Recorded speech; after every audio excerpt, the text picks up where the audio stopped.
Creedence con Who Will Stop the Rain sonaba después de las noticias. Estamos haciendo señal de contrabando en el aire de Cítrica Radio. Con quien les habla Esteban Chacho. Nacho Horta, ¿qué te anda pasando? Yo tengo acá, me llegó una foto de un comprobante de pago de un cierto monto. Dice, de Esteban Chacho No. para Maratea Rojo, No. Gogo Fideicomiso, No. Maratea Rojo. Sí. He donado. No es una estafa. No esto? es una estafa ni virtual, ni bancaria, ni piramidal, no está Cositorto, ni nadie detrás de eso. Yo ayer colaboré con lo que podía para que mi club continúe existiendo. Está muy bien. Te felicito. Hay mucha. Yo creo que, por lo que vi, fue mayoritario el apoyo. Vinchas de Independiente, desde peronistas, mileístas, lo que se te ocurra en el medio, mandando su aporte.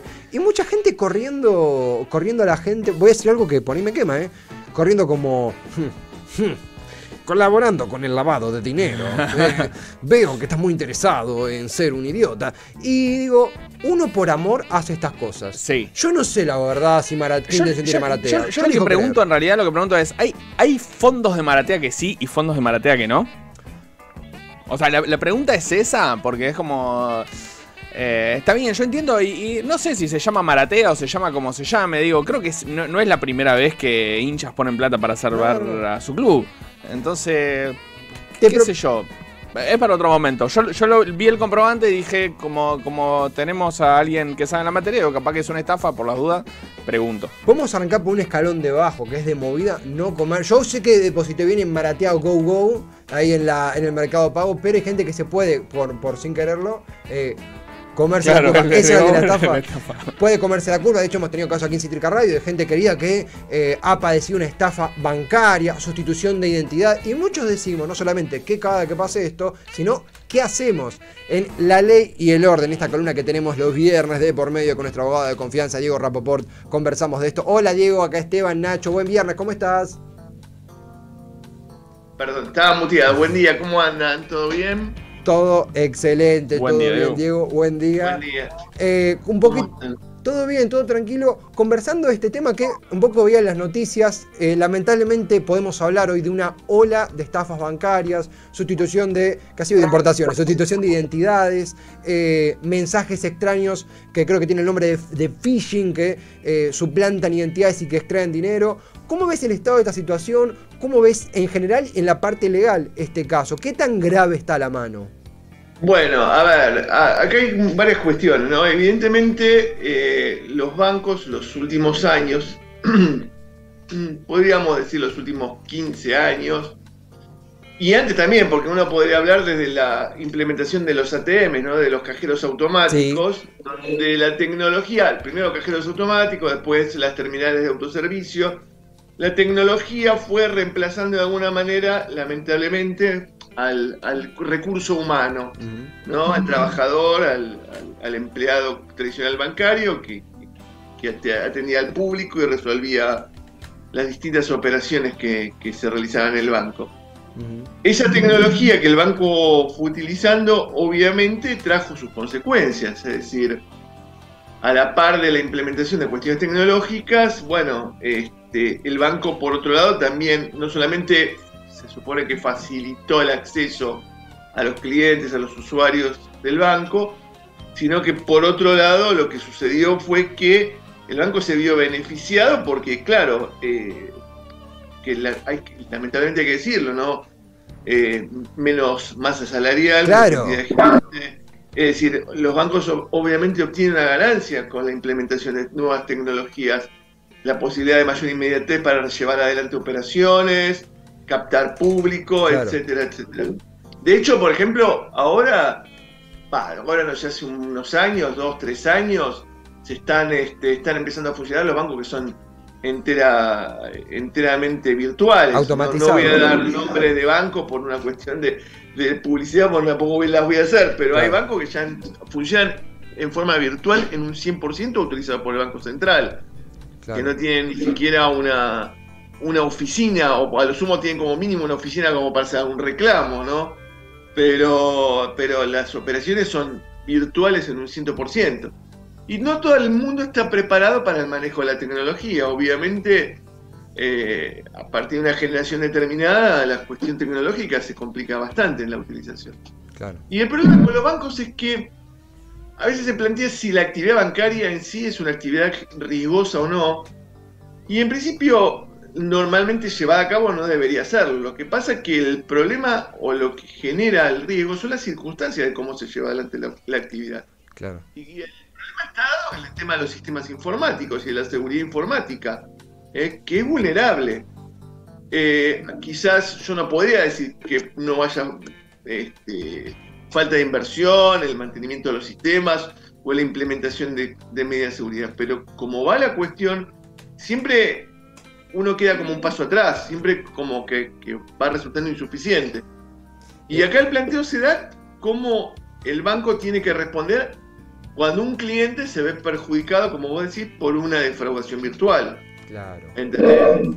Vos hablaste del phishing, que es una de las formas más comunes últimamente que uno ve, que de repente te llega un mail a tu casilla con la dirección, con la supuesta, un supuesto mensaje del banco, Sí. con una apariencia, porque justamente tiene que ver con la apariencia institucional, con el logo del banco, con los colores, con las mensajes, y quizás en tu buena fe lo cliqueás, y eso te remite a su vez a una página web que está totalmente armada y casi no te diría con un 100%, pero casi con la apariencia de un 100% de la página del banco. Como una carcasa del banco, una suerte de carcasa del banco, porque Claro, parece home banking, pero no es. Donde te inducen a poner tus datos, tu Claro. número de usuario, tu clave, y obviamente se hace un desastre. Lo que pasa es que la gente a veces no puede distinguir cuando te llega un mail que te dicen, si usted no coloca la clave en tal tiempo, o su cuenta está bloqueada. Te saca de la sesión, claro. Incluso. Claro, entonces la gente se asusta, Claro. y pone datos concretamente para que luego después le generan estos problemas, que aparecen créditos o de préstamos que uno no pidió, que parecen debitados en la cuenta, o cargos incorrectamente cobrados, o consumos porque también esto pasa con tarjetas de crédito, lamentablemente, o con tarjetas de débito, porque no es la única manera, ahora les comento, pero la realidad es que ante esta situación la respuesta está en el banco. Es decir, Claro. por más que yo haya a veces, salvo que efectivamente vaya y le dé mi tarjeta de débito a una persona, un tercero, le dé mi clave y esa persona extraiga y se lleve plata que yo no autoricé, bueno, ahí sí, pero fuera de esa situación, una situación tan extrema, quien se beneficia por la implementación de los sistemas informáticos, todo es el banco. Y Diego, Y no también solo algo que. perdón. Algo que ocurre también es, muchas veces las transacciones bancarias no las hacemos tranquilos, sentados en casa, en un sillón. A veces estamos, no sé, pagando algo en el colectivo. De hecho, tenemos el home banking pegado a la palma de la mano en el celular. De repente tenemos que hacer un pago rápido, nos olvidamos de algo. Y a veces la cabeza no acompaña en ese momento y nos podemos comer la curva tranquilamente de una página carcasa. Claro, pero te pasa, en general, de la página carcasa, que como llamás vos, lo que suele pasar es que te llega primero un mail del banco, y ese mail del banco, bueno, te remite a eso. Generalmente vos no vas a poner porque sí en una página, por así decirlo, trucha, tus datos, sino es que te inducen, porque te suelen, la característica es que te inducen a hacerlo, ¿me entendés? Claro. Por ahí pasa la cuestión. En ese contexto también estamos conversando sobre estafas bancarias, phishing y demás. ¿Cómo viene la mano de la respuesta del banco? Porque uno imagina que en ese momento, después del trago horrible, ¿qué se hace? ¿Qué se puede hacer como consumidor? Claro, como consumidor tenemos varias herramientas. Lo que pasa es que las herramientas que tenemos quizás no resulten del todo suficientes, o del todo rápidas, o del todo idóneas, o económicas como para llevarlas adelante, ¿no? O sea, protección tenemos, hay una ley de defensa del consumidor, hay, por otro lado, normas de Código Civil y Comercial que se implementó en el año 2015, que hablan de los contratos de consumo y la protección del consumidor, y además normas específicas del Banco Central y manual de buenas prácticas bancarias por parte de los bancos que en definitiva determinan cómo deben actuar. Lo que suele pasar que el banco ante el primer caso, sí, ante el primer reclamo del cliente, que es un consumidor, le dice, pero usted brindó las claves, usted dio sin autorización los datos, la responsabilidad es suya, ¿está? Y en realidad no es tan así, ese es el tema. No es tan así, no es así directamente. Claro. Entonces, a veces lamentablemente nos induce no solamente a transitar todo el reclamo administrativo en el banco, presentar una nota, hacer obviamente la denuncia penal, porque hay una defraudación,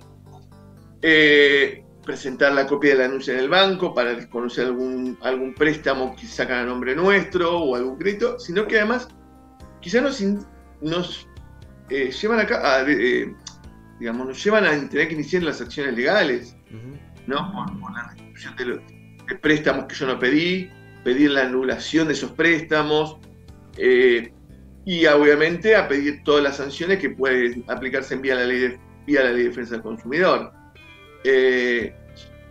Mecanismos hay. Obviamente que no todos están dispuestos a utilizarlo. Un poco fue lo mismo que charlamos la última columna que... La cuestión del tiempo, ¿no? Totalmente, y que a veces una persona La cuestión del tiempo, sí, la cuestión del acceso a la justicia. Claro. De que, ahora recién en la ciudad de Buenos Aires se está implementando un fuero del consumidor, un juzgado de consumo, pero para cuestiones de menor cuantía, porque la gente a veces por cuestiones montos dice, no, que voy a reclamar esto, claro, porque es un monto chiquito, que en la mayoría de los casos termina siendo, ante la resolución del primer juzgado que actuó, no se puede ir a recurrir a otra instancia superior por el monto. Entonces la gente generalmente se retrae, pero hay que, en ese sentido, hay que salir a defenderse, ¿no? Y además, hay chance también de que uno pueda iniciar un reclamo colectivo, pero en estos casos, claro, suelen darse más reclamos de carácter individual ante cuestiones vinculadas a defraudaciones a través de phishing o a través del uso de los cajeros automáticos, o hasta inclusive la posibilidad de la responsabilidad del banco por una salidera bancaria.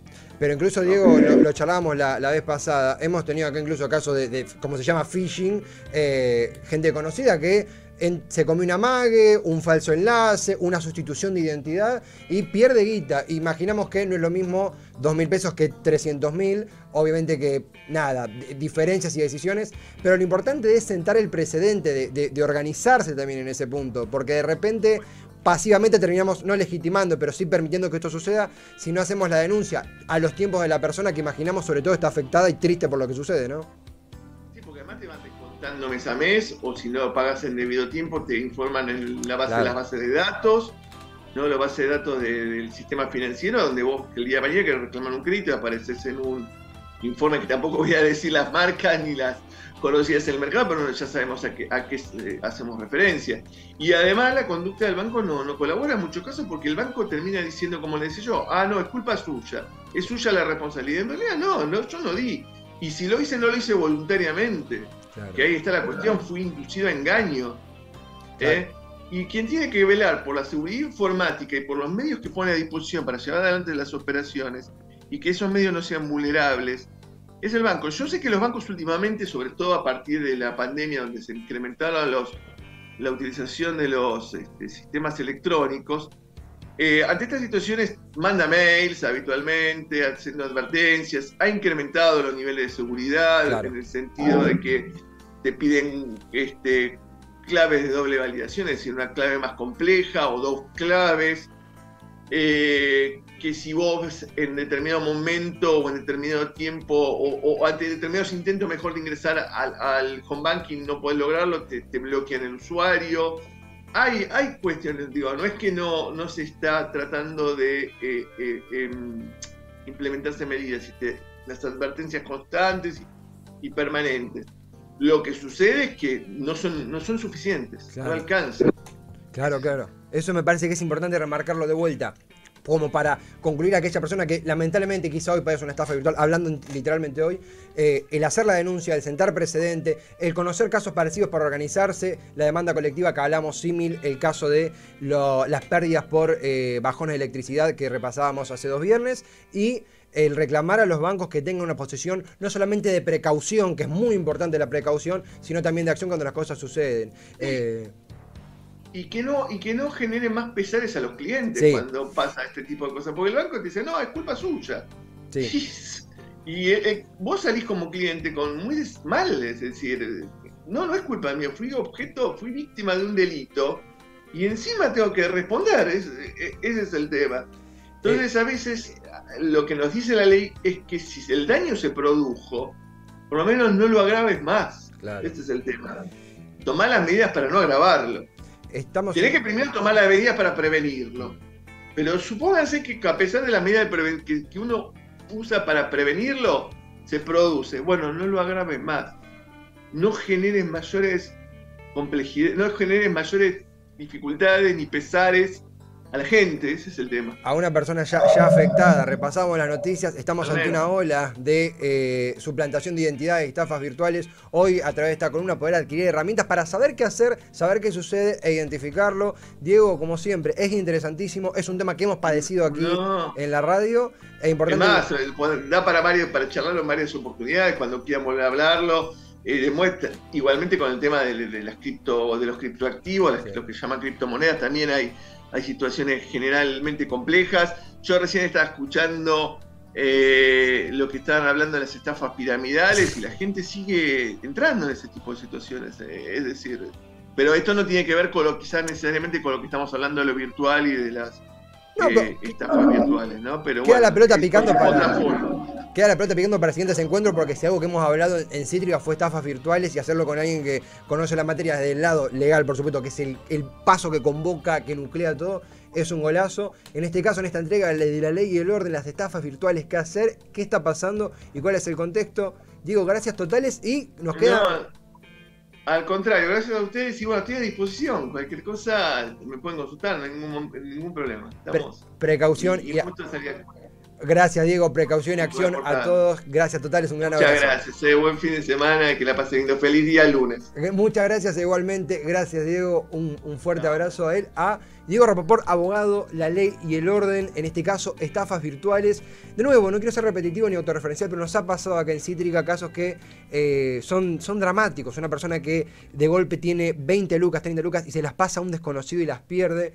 No digo que un robo mano a mano con un cuchillo no sea una cara, es un espanto, pero perderla así te hace sentir tan vulnerable. Sí, totalmente. Y que el banco encima te diga fue culpa tuya, es como, pero dale, facilitame la vida. Gente que por ahí no tiene la formación tecnológica que tenemos nosotros, sino hablo de gente de nuestra misma edad o gente más grande. Hay muchos casos de abuelos y abuelas, digo. No, o esto mismo que planteaba Diego, hay veces que ante una... te ponen una alerta adelante de la cara y uno se desespera ante eso. Vos decís, no sé, se me va a bloquear la cuenta, lo que sea, entraste...